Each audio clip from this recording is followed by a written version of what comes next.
insight as to what is likely to happen. And of course, we would also like to hear from you. And I am on Michael G. Gitonga on Twitter, or you can also use the hashtag KTN Morning Express. But before we continue with the conversation, we'd like to hear what the president had to say in one of his briefings in regards to COVID-19, which touched on Tanzania. Let's listen into what he had to say.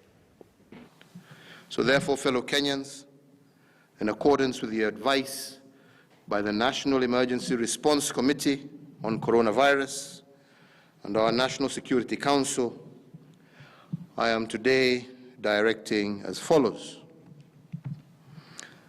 that there will be a cessation of movement of persons and any passenger ferrying automobiles and vehicles into and out of the territory of the Republic of Kenya through the Kenya-Tanzania international border, except for cargo vehicles, with effect from midnight tonight, Saturday the 16th May 2020.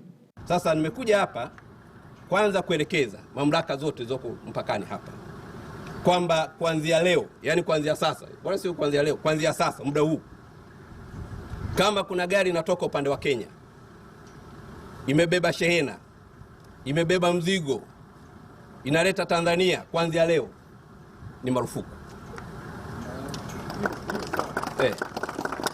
Kwa sababu hatuwezi kuwa na bidhaa na Watanzania wanakaa hapa zaidi ya wiki nzima, halafu wanatangazwa kwamba wana corona. Na tangu nimekuja hapa Ijumaa, niliagiza sekta ya afya ipime baadhi ya watu wanaotokea Kenya. Kati ya watu waliopimwa, zaidi ya wasafiri wanaotokea Kenya, wa Kenya, zaidi ya 19 wana corona. Sasa hatuwezi sisi turuhusu waendelee kutoka Kenya na corona zao waingize ndani ya nchi yetu. Kwa hiyo na sisi kuanzia sasa tunaweka utaratibu.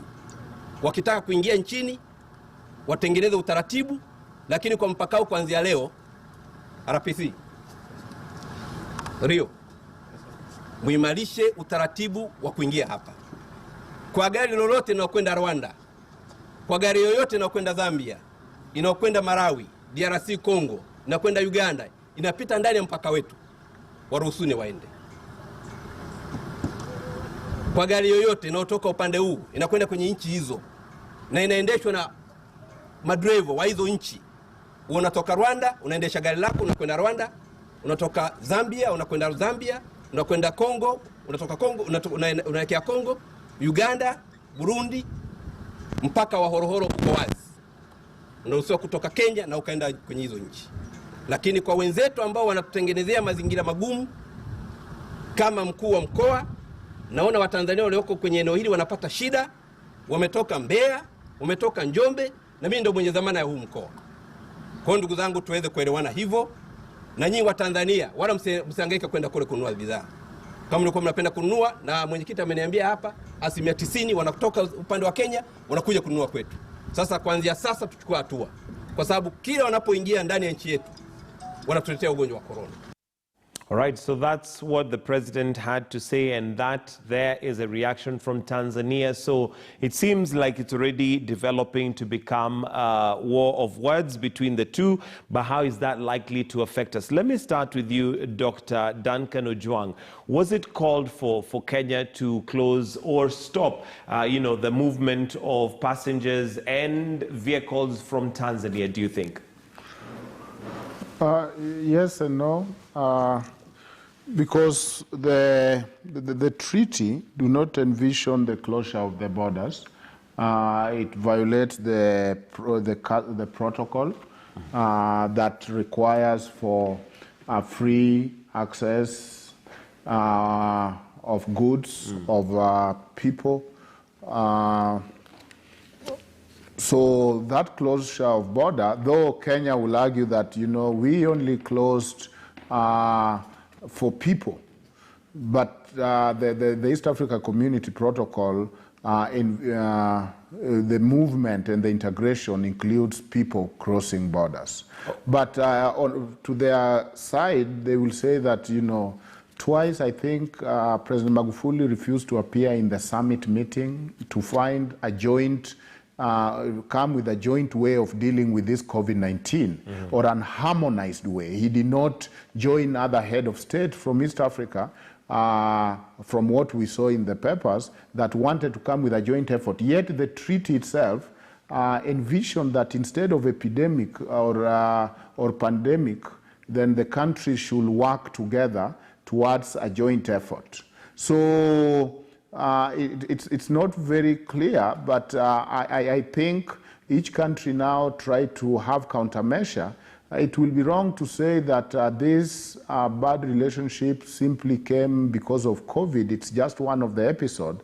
But even before that, we have been having cold trade wars with Tanzania for very long. Even their stand on the Somali thing, our Somali border dispute or the ocean, Kenya and Tanzania have been rivals. So it's just blowing out this way, but we have been having trade wars for very long. All right, we'll come to the genesis of where that comes from, but allow me now to introduce Dr. Patrick Maluki. Thank you for joining us. He's joining us via video link. And Dr. Maluki, let's start with the same question. Do you think Kenya, through the president's address, was, the action that Kenya took was called for us to stop, particularly passengers coming from Tanzania, given that Tanzania has a very different way that they're dealing with COVID-19?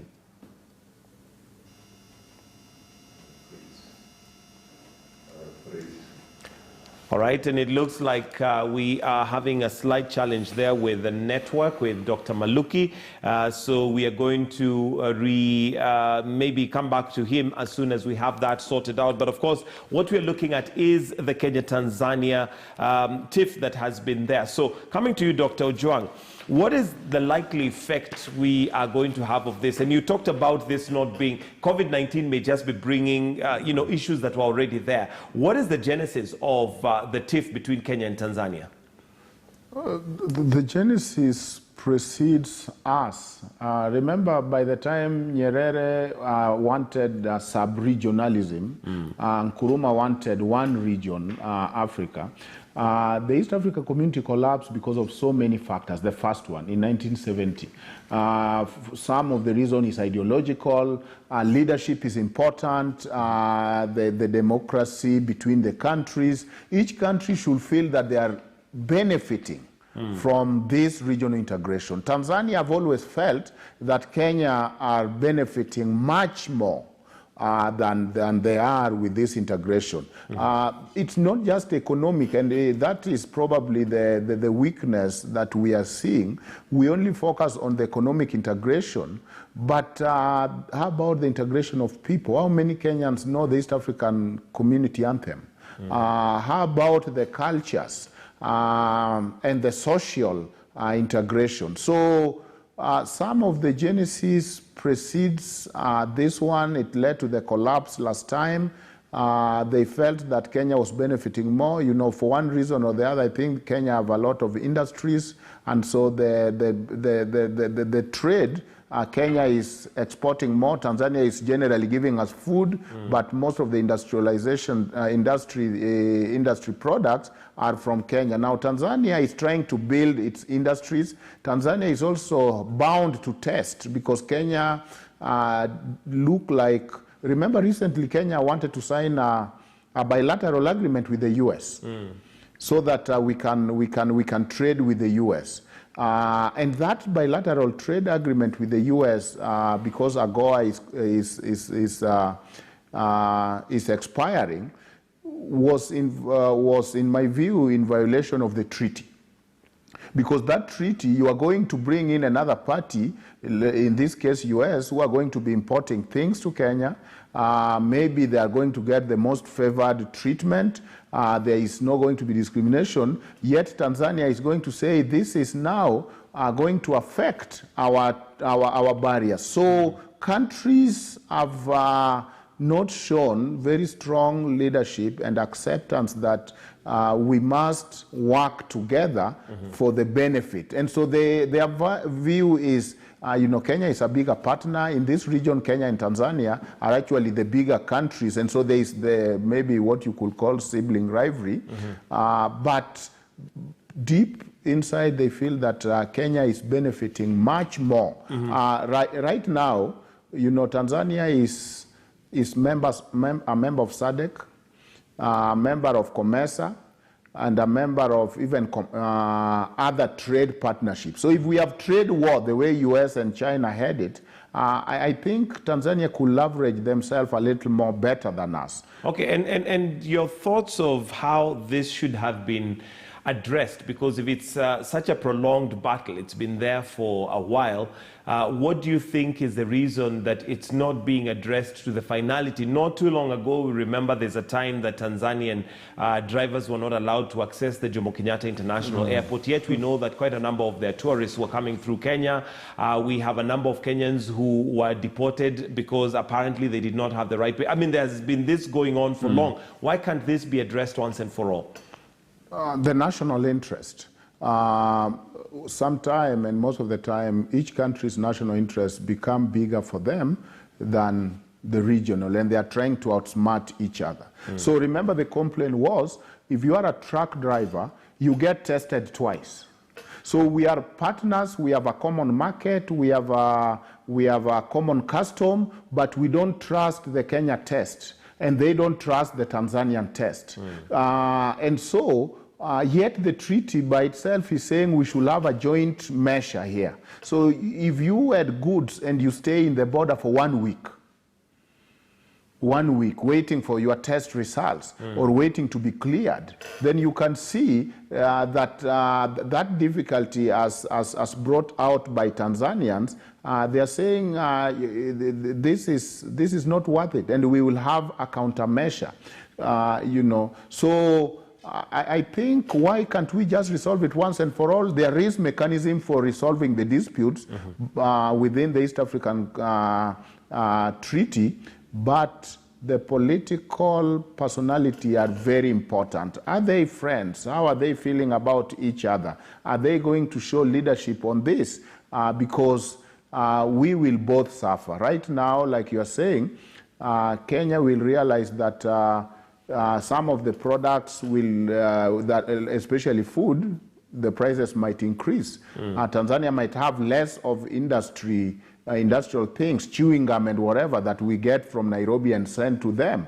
Meanwhile, there is probably other countries that don't want a strong region that will benefit. For example, China, that want us to divide, and then they can come with deals between us and Tanzania. So there is a lot of issues that are playing in the background. Yeah. All right, but maybe your thoughts on how President Magufuli is handling, because this particular tiff is coming from COVID-19 and the fact that Tanzania seems to have a totally different way of handling the cases of COVID-19. They seem not to even believe that COVID-19 exists to some extent. Your thoughts on how President Magufuli has handled it, and as a result, Kenya is forced to protect its children, so to speak. Yes. I remember it was about 2 weeks where even Kenya media apologized for showing Magufuli as reckless and his strategy to fighting COVID as very reckless. So I think that Magufuli is not denying COVID-19, but he's a little bit skeptical. For example, we don't want to change bills and change Senate majority using COVID-19. So every side have their national interest. We have in the UN Charter non-interference and national sovereignty, that countries should cooperate. Now, we don't see good cooperation here. Kenya are not wrong to say that, you know what, we have to take extreme measures in order to protect our people, like you indicated. There is a lot of Kenyans who go to Uganda side, Tanzania side, to drink, because especially now that things are locked here. And then, you know, this conversation could be different if you have it in Nairobi, who don't have a border with these countries. But Right. if you have it in Migori or Isibania, where these people are brothers, and you go the other side, if the curfew is here at 7, but you want to stay over, you go to Tanzania side, you drink the other side. Some are even relatives. Remember, these people were working together even before the European borders came. We are stuck with the borders because they gave us the borders, yet they also came with the European Union and trying to dismantle the borders. So I think at the end of the day, you cannot blame Kenya because President Magufuli refused to have a joint strategy on how to deal with COVID-19. And you see that he has chosen a very different path from the rest of the East African community members. All right. Before we get to the way forward, who is likely to suffer more if this tiff continues? We do know that Tanzania relies a lot on Kenya in terms of transport to get its goods to Uganda, to get its goods to Rwanda. Who is likely to take a bigger hit when this tiff continues? You know, Kenya is a bigger economy than Tanzania, and therefore Kenya industries will suffer more. Tanzania, of course, will suffer also to some extent because they have a lot of perishable goods, especially food, that they bring here. If they don't bring, they will suffer, but also we will suffer because food will be pricey and the price will increase because of less food. But in any battle, I think, because Kenya, if you look at the balance of trade, Kenya is almost a third. Tanzania almost just export a third of what Kenya import to that country. So we will suffer more. And that is why maybe Kenya always appear to the disappointment of many Kenyans, even like you are reading, to blink fast because they realize that, you know what, we are the leaders in this region. Somalia is not stable the other side. Sudan is not very good. The only countries we can trade with better off is Tanzania, Uganda, and all this. And therefore, we really need to strengthen this relationship. Tanzania have also strengthened their industries. And so there's a real rivalry, not starting from today. Remember, was it in 70 that Tanzania called Kenya is a man-eat-man society. Right. Our rugged capitalism. And then Kenya also said Tanzania is a man-eat-napping society because you are socialist, you are poor, you don't have anything. So the bad blood starts from Kenyatta-Nyerere dispute of capitalism versus socialism. How about values? You know, Tanzanians think that we are not very strict on our values. We are the bullies in this region, and so Tanzania are friendly with everybody else but Kenya because they feel we are bullies, and so I'm bullying the bully. Even in international relationship, they are saying that Tanzania will always prefer, Kenyans will always prefer to talk after Tanzania because you don't know what they are going to say next. So looks like we have East Africa integration, but countries are playing their cards under the table, and which is unfortunate. Do you think that the relation between Kenya and Tanzania has improved in any way from the time of Nyerere and Mzee Jomo Kenyatta?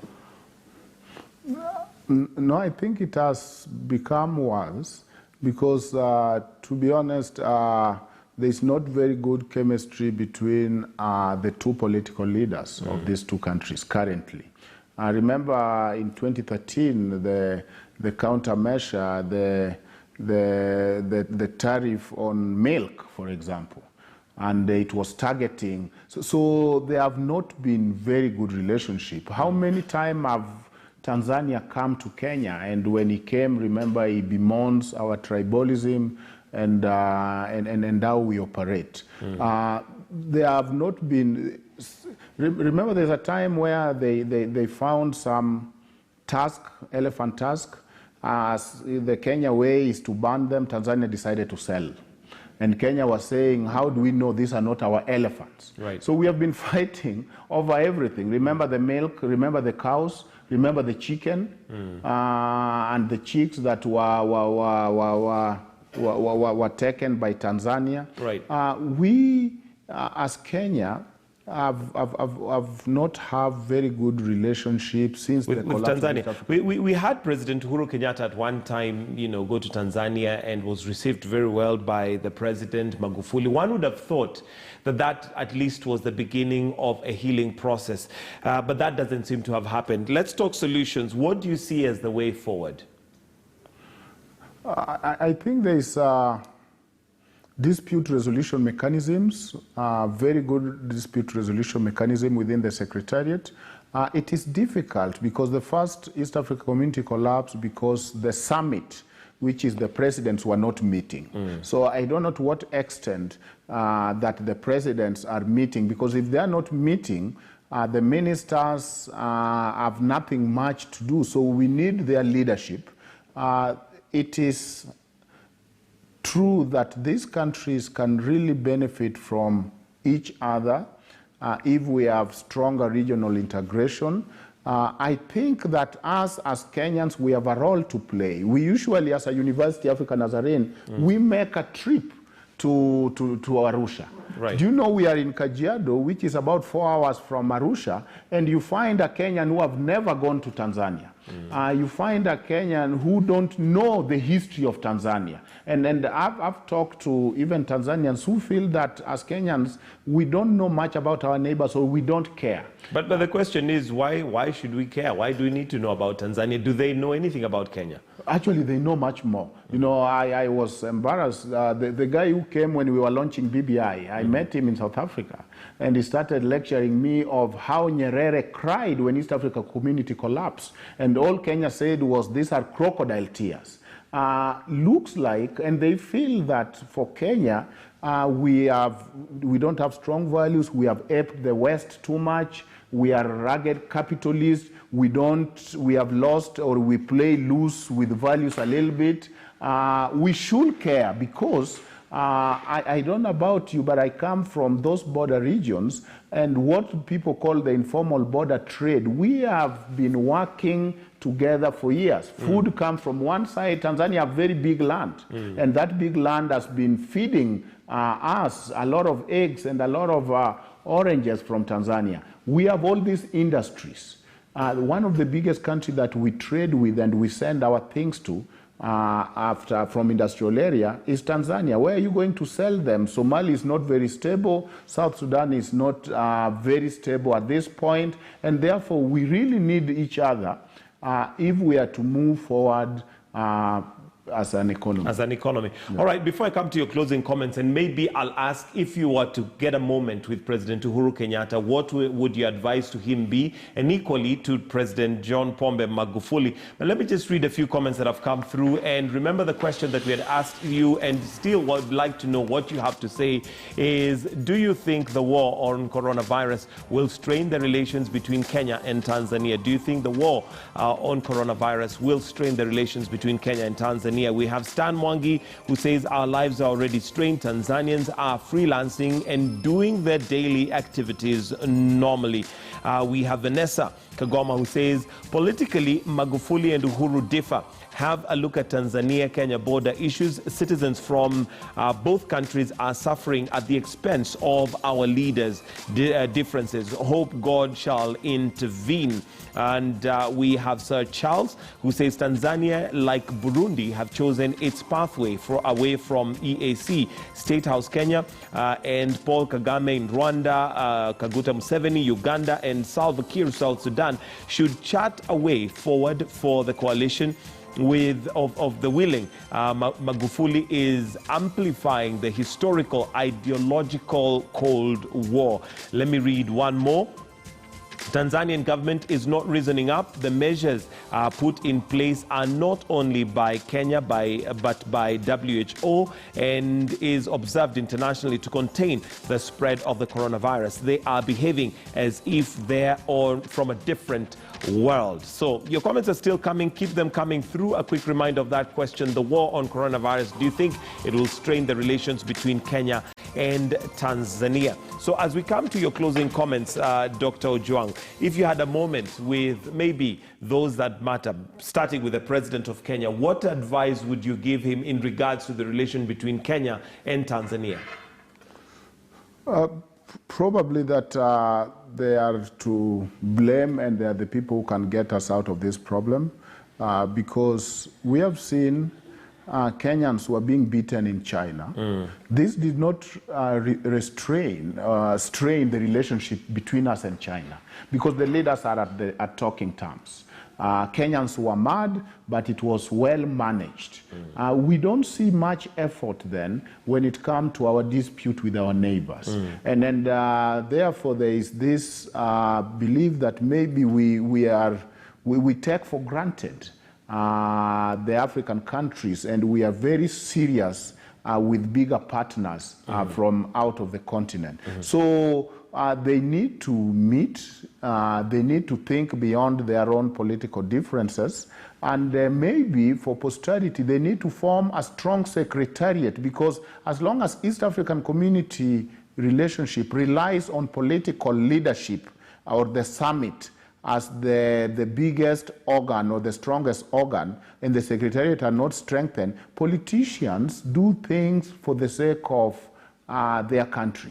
Right. Sometime for election, I don't know if Magufuli is approaching election, you know, the more you show that I'm protecting you and I'm ready to sacrifice other countries for your sake, the more you are eligible for re-election. So Magufuli the same.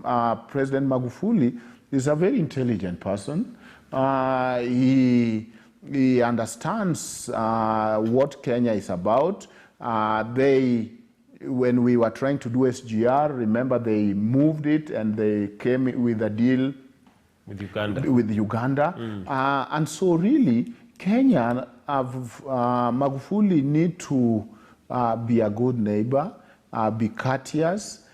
We probably need to do soft diplomacy more. By the time our president was announcing the closure of the border, you'll think he will have reached out. But remember, the newspaper was saying even former Prime Minister Raila was trying to reach out to Magufuli and he didn't answer his call. So I don't know why that was on the paper. Because if you're reaching out to somebody in order to amend, then you don't embarrass them. I think that our president have people who, in their interests, like Raila, have very good chemistry with Magufuli. They can go and talk to President Pombe Magufuli, and with that, we can still have our East African community back. Thank you very much, Dr. Duncan Ojwang. We'll wrap it up right there and take a break. Thank you for joining us this morning and just looking into relations between Kenya and Tanzania. The time is now just about 1 minute after 8 o'clock.